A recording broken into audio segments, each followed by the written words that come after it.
Welcome to Uncommon Knowledge. I'm Peter Robinson. Be sure to follow us on Twitter, if you would, at twitter.com/UNCKnowledge. Twitter.com/UNCKnowledge. Comment, ask questions, suggest guests. A fellow at the Hoover Institution, Dr. Thomas Sowell has taught economics, intellectual history, and social policy at such institutions as Cornell, Amherst, and UCLA. The author of more than a dozen books, Dr. Sowell has just published a collection of essays, Dismantling America. Tom, welcome. Good to be here. Segment 1, Decline and Fall.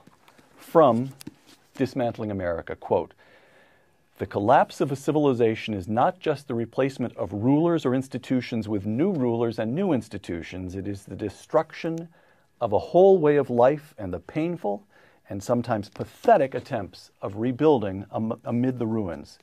Is that where America is headed? I believe it is." Close quote. Now, whatever troubles we have, it's still the richest, most powerful nation in the world. We're still fundamentally at peace. Some soldiers in Iraq, some soldiers in Afghanistan, some in Germany, some in South Korea, but relatively small wars by historical standards in Afghanistan and Iraq. How can you say such a thing? Well, you know, that description would also have fit the United States on December 6, 1941. So it's like the argument that was used when I used to question whether Social Security was fiscally sound. And I said, Social Security has never missed a payment. It's never been a day late or a dollar short. I said, that's always true right up to the moment of collapse. Again, from Dismantling America.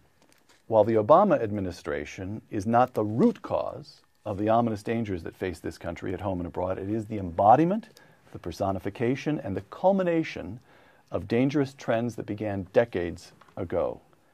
How does the President of the United States embody dangerous trends? How do you see this man? Oh my gosh. I see him as someone who all his life has been associated with and part of a group of people who fundamentally don't believe in the principles of this country. Not only people, the most obvious example, obviously, is Jeremiah Wright. People like Bill Ayers, whom he's tried to disavow. But people who fundamentally think that we're on the wrong track, we have the wrong principles, and we need to be changed, whether we want to be or not. Tom, you mentioned Jeremiah Wright, his pastor at church in Chicago. You mentioned Bill Ayers, who was a former member of the Weather Underground. The Weather Underground, exactly. What about his formation, his intellectual formation at Columbia, Harvard Law School? Well, as he himself says, he always sought out the most radical people. He worked as a community organizer. I don't think most people stop and think, what does a community organizer do? He doesn't organize a community.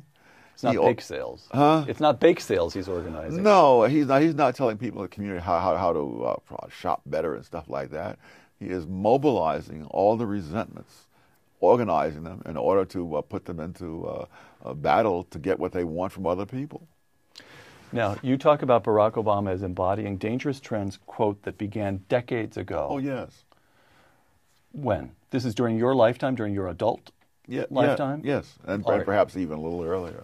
But I think what you see in the most clearly, I think, in the academic world, are people who don't think that this country is a great country. One example of a colleague of mine who teaches at Harvard, after 9/11, put an American flag on his car. And his colleagues said, "What is that for?" When I visited Berkeley in the aftermath of 9/11, when there were flags everywhere, I did not see one flag on the Berkeley campus on any of those expensive houses. When I was coming back from Berkeley, the first American flag I saw was in a low-income black neighborhood in Elkland. These are people who consider themselves citizens of the world, and that the rest of us are so lucky to have them here to change America, so that people like us don't have a voice.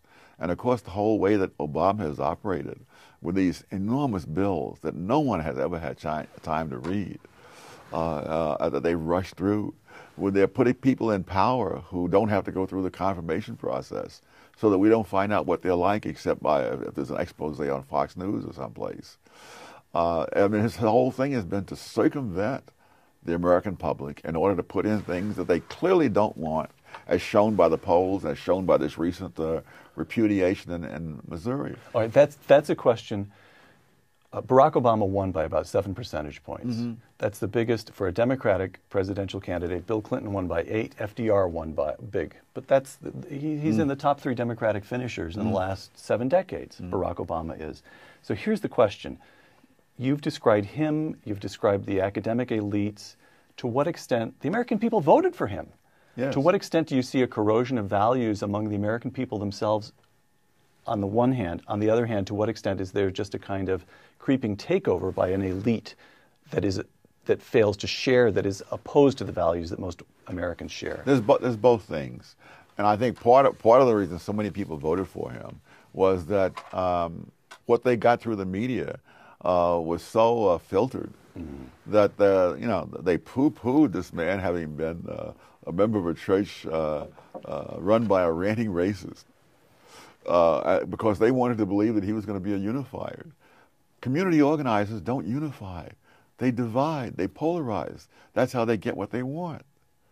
I never thought of Acorn as a unifying force in American life. And this man is not. But of course, if they don't know that, then of course they may vote for him. So it's the press, it's Barack Obama and the administration, it's the elites at academic institutions. But it's not just a thing that happened now. Long before Barack Obama's name became known, there was this attitude, essentially repudiating the principles of the country. I mean, it started, I think, with Woodrow Wilson, who was the first president of the United States to openly say that the Constitution, needed to be superseded. And he didn't mean that there needed to be amendments to the Constitution, which anybody can be for, but that the courts should do this. In other words, to circumvent the voting public, and put in the things that the judges think ought to be put in, irrespective of what the Constitution says. Segment 2, Dismantling America. 2 quotations. The first comes from your book, Dismantling America. This segment is on marriage. Justice Oliver Wendell Holmes, you write, said that the life of the law has not been logic but experience. Vast numbers of laws have accumulated and evolved over the centuries based on experience with male-female unions. There is no reason why all those laws should be transferred willy-nilly to a different kind of union, one with neither the inherent tendency to produce children or the inherent asymmetries of relationships between people of different sexes. That's quotation 1. Here's quotation 2. U.S. District Judge Vaughn Walker, ruling in Perry versus Schwarzenegger on August 4th. Quote, "Gender no longer forms an essential part of marriage." Close quote. I just dropped that in your lap to see what you do with it, Dr. Sowell. Well, the most important decision is always who makes the decision. And so the question is not what is the role of gender for this judge to decide, but since we are presumably still, for the moment at least, a self-governing nation, it's for the voting public to decide. And so the fact that he feels that way, that's wonderful. Let him vote that way in the privacy of the voting booth. But let him not say that this is now the law of the land just because he happens to think that way. Tom, let me give you just another couple of quotations from Judge Vaughn Walker's ruling the other day. Judge Walker, the traditional understanding of marriage represents, quote, "nothing more than an artifact of a foregone notion that men and women fulfill different roles in civic life." Close quote. That's an artifact. Well, one might say that Judge Walker is an artifact of what goes on in academia and particularly in the law schools. But again, the question is, whose decision is that? Is that a judge is there to decide that the rest of us, that what we believe is just not worth thinking about? Or is he there to carry out the laws that have been passed by the duly elected representatives? Tom, you know that during this trial, he had a long fact-finding phase in which one sociologist and expert after another came in to testify about the roles of genders, the state of marriage in the 21st century, and so forth. You just brush all that aside? No, none of that is a substitute for we the people, which is what the Constitution is about. When I could give you an impressive list of people who have said absurd things, In fact, if you were to make a list of all the absurd things said by brilliant people, it would be longer than the Encyclopedia Britannica. All right. One more from Judge Walker here. Quote, "The evidence shows conclusively that moral and religious views form the only basis for the belief that same-sex couples are different from opposite-sex couples." Close quote. Well, it may be conclusive to him, but again, the question is, whose decision is it? Obviously, it's not conclusive to other people, or else the proposition that he was ruling on would never have passed. And been passed with the votes of 7 million Californians, yes, by the way. All right. So let me ask you, just step back from that a little bit and ask you this question. How did we go in the space of a couple of decades, maybe 3, but I think probably closer to 2, from an America in which the notion of same-sex marriage was literally unthinkable? That is to say, it was in nobody's head, so outlandish that it never occurred to anyone, to a sitting judge, federal judge, named to the federal bench, by the way, by George H.W. Bush, heaven help us, coming out with an opinion like this. What happened to the legal regime, to the social to the mores? This is why I say that Obama is really the culmination of a trend. He didn't do this by himself. That there was a notion out there, a set of notions really, about the country, about what was right, and about who should make what decisions. Those notions were out there, before he ever became a public figure. But now that and I think what you saw was an erosion of the confidence in the country and the country's culture, its principles, and so forth. And all of this happened. And what is happening now is what was just an erosion, sort of almost uncoordinated and so on, to a deliberate attempt on his part to change the country in fundamental ways. Now, you talked about Woodrow Wilson with a certain kind of rot setting in with Woodrow Wilson, the progressives, the sort of elitism. I, Woodrow Wilson, know far better than that non-entity James Madison who drafted the Constitution. Right, all right. But in more recent times, times that you and I can remember, we had Ronald Reagan and the sense that somehow the country was coming back. How do we go from Ronald Reagan to Barack Obama? How do you go from a reassertion of what seems to be fundamental faith in the country to a Judge Vaughn Walker? What happened in the space of just 2 or 3 decades? Well, I think it started immediately with Reagan's successor, George H.W. Bush, no doubt a decent man, an honorable man, but one who disdained what he called this vision thing.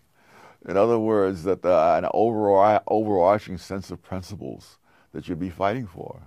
To me, I think one of the moments that sort of gave a clue was when, during one of the presidential debates, when Bush was looking at his watch. Right. I can't imagine Ronald Reagan, or any Democrat for that matter, looking at his watch during I mean, Bush was, and I think the first moment that you saw a glimpse of this was when Bush first took office, Bush 41, and started talking about a kinder and gentler America. That it's kinder and gentler to tax the taxpayers in order to make it easier on people who have not lived up to their responsibilities.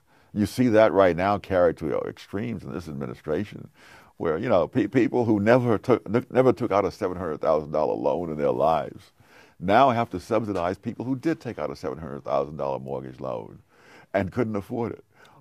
So it is the case that either you have a Ronald Reagan in place fighting for American principles, and Ronald Reagans don't come along that often, or even a Republican and temperamentally conservative president such as George H.W. Bush will come under such cultural and political pressures that the drift to the left that will continue.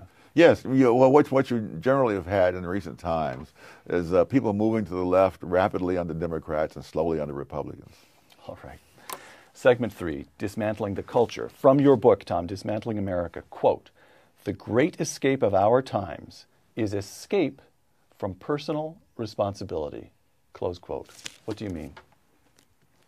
Oh, I think that the idea of personal responsibility is more or less off the table. It's passé in many places. Again, going back to, say, the housing situation, that people took out mortgages that they couldn't afford, and that now people who didn't take out mortgages they couldn't afford are now expected to pay to bail them out. It's insane. But you don't. They were duped by dishonest mortgage brokers. No? Oh, there was enough dishonesty to go around. We needn't single out mortgage brokers. No, that's the narrative.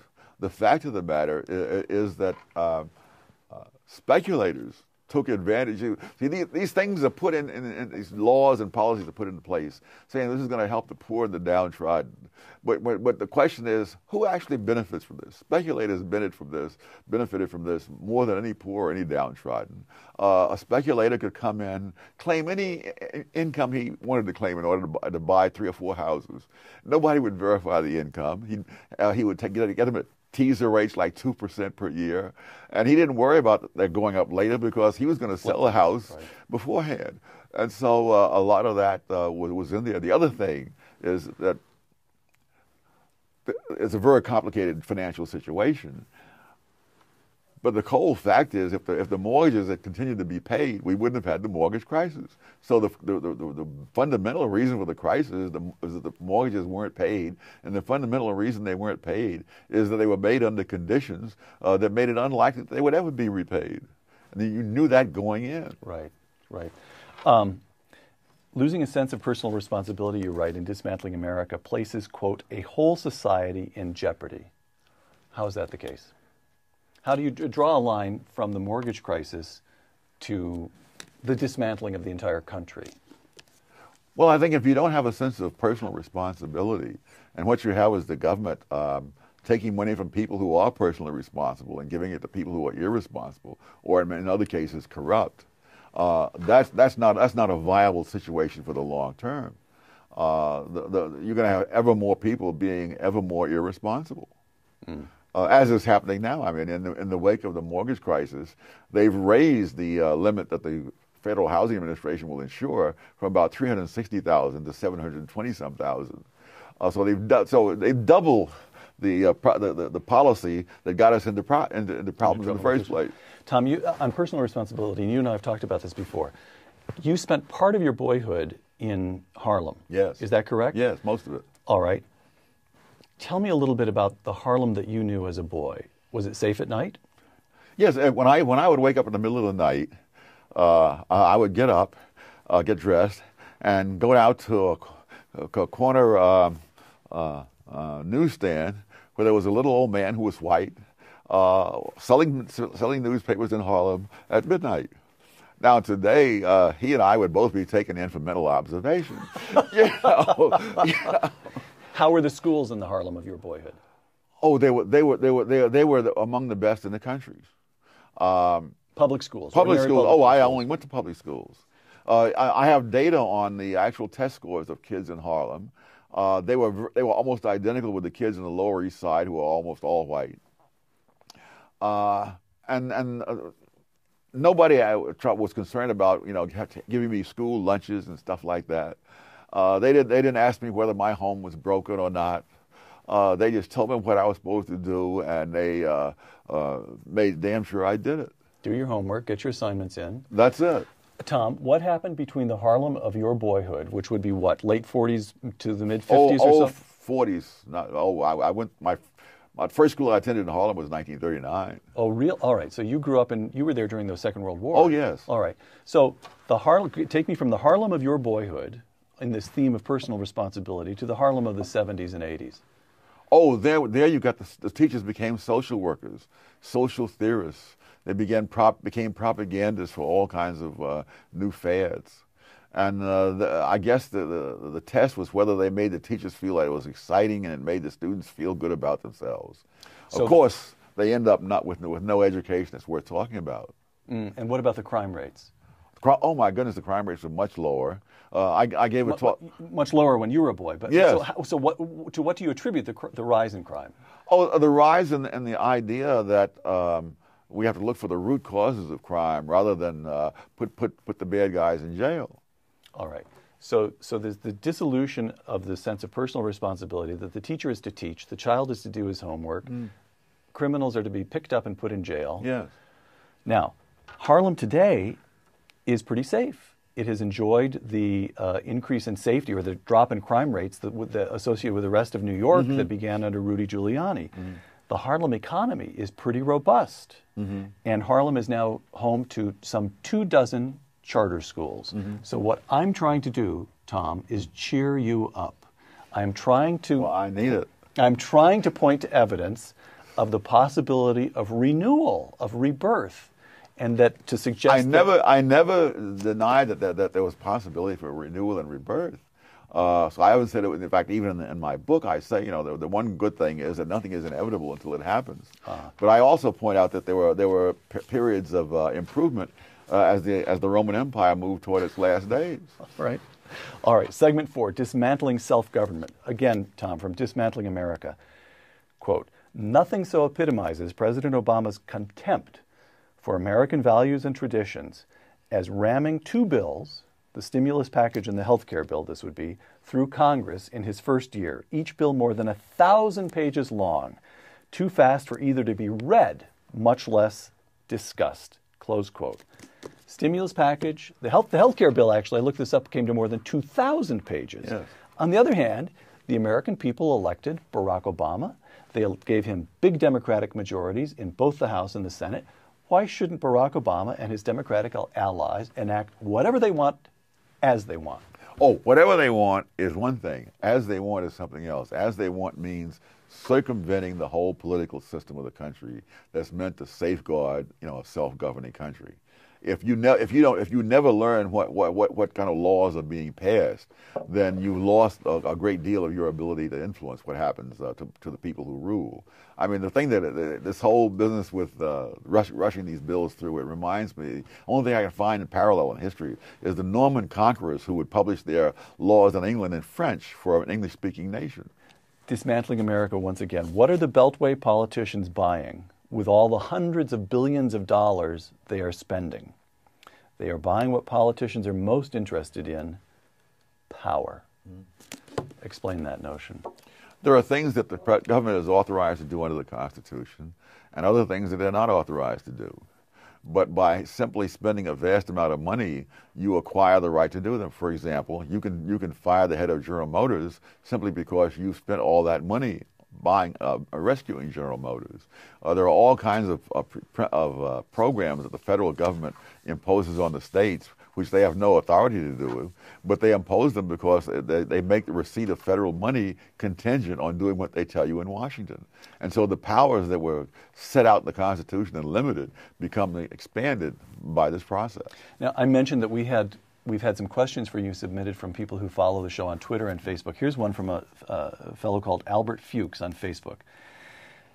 And he points, I'll paraphrase because it's a little bit long here. Milton Friedman said a major reason for the growth of government is that special interests are concentrated, but the general interest is diffuse. And Tocqueville warned that American democracy would be in danger when the public learned it could use the ballot box to vote itself money. Yes. Now, both of these get at what you were talking about just a moment ago. But both of these are structural points. It has been the case since the Constitution was enacted that special interests are concentrated and the general interest is diffuse, or that politicians could in effect purchase votes. Yes. Why do we have the problem now? What has happened in recent very good decades? question. Because one of the constraints are the values of the public, and when the values of the public are constantly eroded in the schools and in the press, elsewhere, then these other tendencies can have a wider field of play. Mm-hmm. So what's a good index for the values of the public? Would you say, for example, that it might be federal spending or federal debt, where for 2 centuries you get a fairly flat, slowly climbing line, goes up during the Civil War, comes back down, and then beginning about in the 70s, it just takes off. Yes. So it's not FDR, it's not the Great Deal, it's not the 30s, it's the 70s? Is that when do things begin to go catastrophically wrong? I would say it was the Great Depression. Most people are unaware that prior to the 1930s, the federal government never intervened in the economy to get us out of a recession. the economy recovered on its own and kept going. But FDR really broke down a great deal of that sense that of independence. I mean, there was a time, I think most Americans would have felt insulted to have it thought that they wanted somebody else to pay their medical bills. They don't feel so insulted anymore. Mm-hmm. Mm-hmm. All right. This is what I'm trying to get at. This on the one hand, you've got an elite that is effectively engaging in a slow motion hijacking of America. That's a crude way, but one way of putting it. But at the other hand, you've got more and more Americans who either like the idea of being hijacked, are too worn out to fight it anymore. I'm trying to get your sense of the extent to which the public itself is dispirited. Well, the ideas of the 60s, the idea that if you had a grievance, you didn't have to obey the law. Historian Paul Ray of Hillsdale College, he grants, we did a shoot with Paul Ray, and he grants a great deal of what you've been saying here, Tom. But, now listen to Paul Ray. Quote, "The political moment in which we live is a moment of great, great hope," close quote. How so? Because by overreaching so dramatically, President Obama has roused the American people to reclaim their old liberties. The Obama administration, Paul Ray argues, this is a quotation, is, quote, "a gift to the friends of liberty," close quote. I hope he is right and that I am wrong. And you don't, are you encouraged by the Tea Party, by the polls that show that? Oh, yes, yes. But there is such a thing as a point of no return. And I think then the real question is whether he can take us there.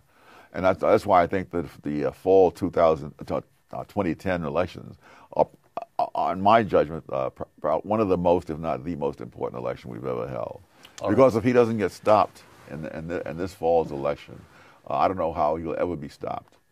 For one thing, when people talk about his falling in the polls, he's still in the 40s.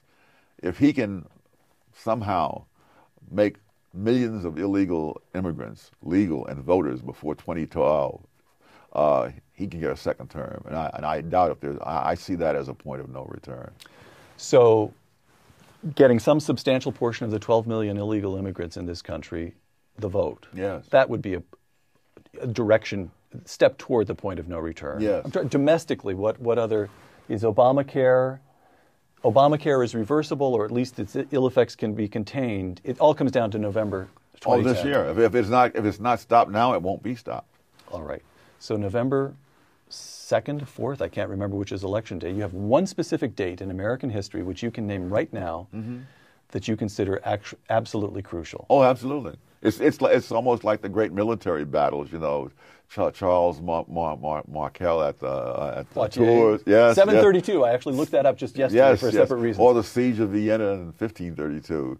You know, had those things gone the other way, it would be a totally different world today. We're into segment 5, which I had in my notes titled "The Point of No Return."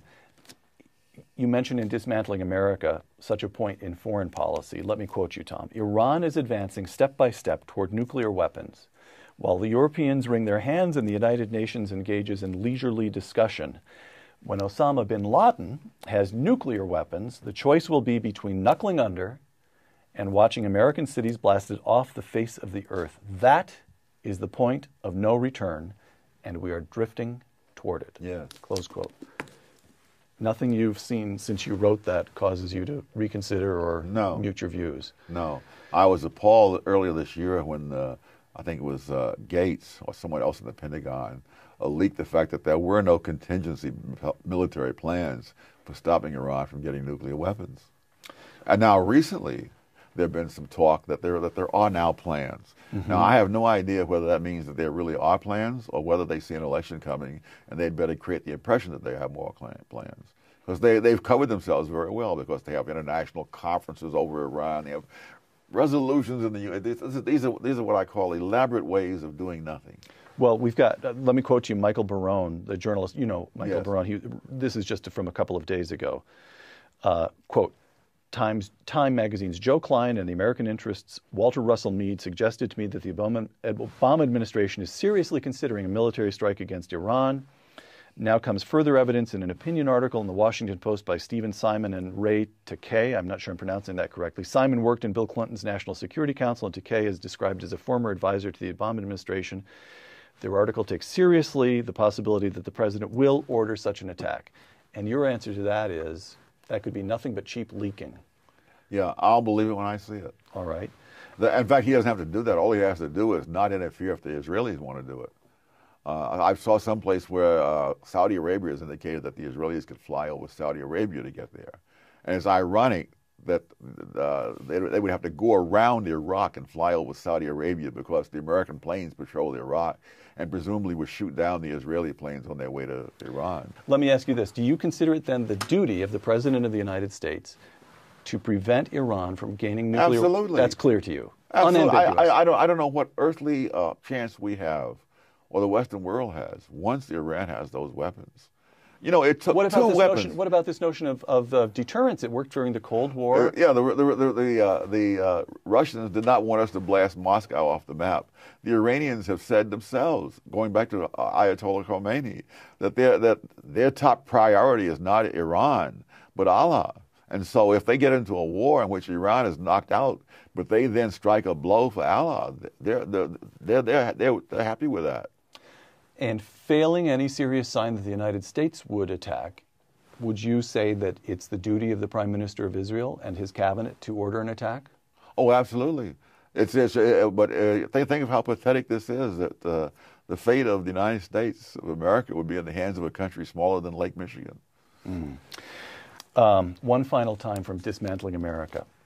To follow Rome, one of the greatest civilizations of all time, as it degenerated and fractured, is especially painful in view of the parallels to what is happening in America in our own times. Close quote. Yeah. What are the parallels that are most striking to you? The internal loss of confidence, that we're not prepared to stand up and defend ourselves. I mean, there are all kinds of small signs and large signs, but that we have to accommodate people who move here. You know, the old saying was that when in Rome, do as the Romans do. The new one is when in Rome, tell the Romans what to do. And we're going along with it. Tom, let me close this out by getting your kind of a broad civilizational view here. 4th century. Rome's final century is a great power. Of course, it lingers on in Constantinople for another 1,000 years. But 4th century, we have St. Augustine watching from North Africa as his beloved Rome, where he studied, he's a great product of classical civilization, is sacked. And he responds by averting his gaze from this world and writing the city of God. He shifts his attentions to heaven. A few decades later, we have St. Benedict of Nursia up in northern Italy. And he's the founder of great monasteries, attempting to hoard, in a certain sense, what learning he can, and hoping that later there will be regrowth. And he adopts a motto which translates from the Latin, to pruned it will grow again. So is Tom Sowell an Augustine who's insisting on underlying principles and a kind of eternal values, but actually believes that what he is observing is total collapse?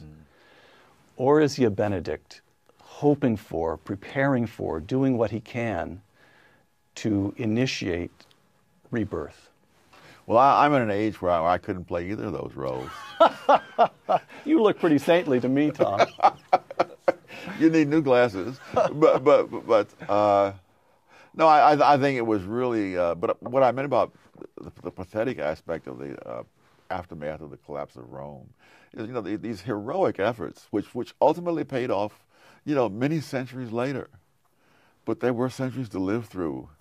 Imagine, the Dark Ages were dark. Yes, imagine living in the midst of ruins that you don't even have the knowledge to repair, much less to build.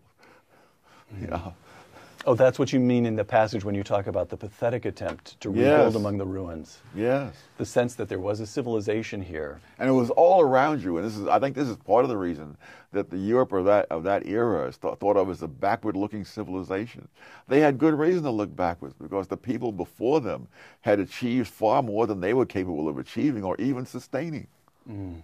So your fear is that 2 decades from now, Americans will be looking back at, even at the 1950s, a time of growth and American self-confidence and standing up to the Soviets in the Cold War, assuming a large role in the world. That'll be gone, and we'll have the feeling that we're pygmies by comparison with... There's something of this in Tom Brokaw's book, The Greatest Generation. Yes. There's a kind of nostalgia, a feeling that those who came just before us were bigger people somehow. Mm-hmm. They were.